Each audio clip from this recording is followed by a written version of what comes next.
Have you ever been judged before anyone even knew your story? Imagine walking, or in her case, rolling into a room, only to see faces change. Not because of your wheelchair, but because of the color of your skin. Today's story is one that will stay with you long after it ends. A story of pain, rejection, and a courage that silenced hate. Before we begin, what would you do if you saw someone being treated unfairly? Tell us in the comments below. And don't you forget to subscribe to Skin Deep Stories, where real emotions meet real lessons that touch the heart. Now, let's begin.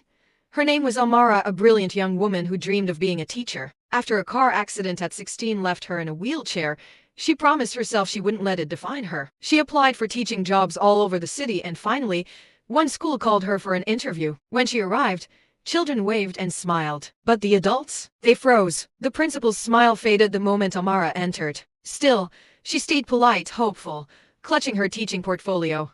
"Good morning," she said warmly. The principal nodded stiffly. "We weren't expecting." He glanced at her wheelchair, then at her brown skin. She continued anyway.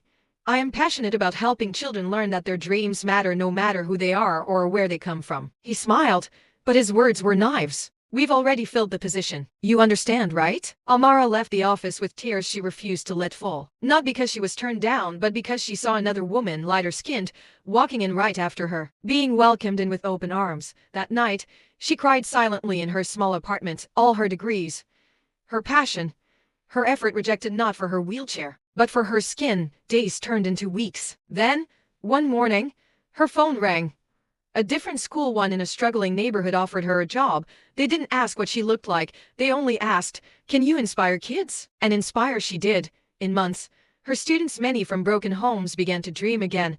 Her class became the best performing in the district. Videos of her teaching from her wheelchair, using songs, laughter, and love went viral. And guess who saw one of those videos? That same principal who rejected her. He invited her back to motivate his teachers. And when she rolled into that same office, this time with cameras flashing and children cheering, he looked at her with pure disbelief. She smiled and said gently, "Thank you for saying no that day, because it led me to where I was truly meant to be." Sometimes rejection is not your downfall. It's redirection to your purpose. What they meant for humiliation became her greatest victory.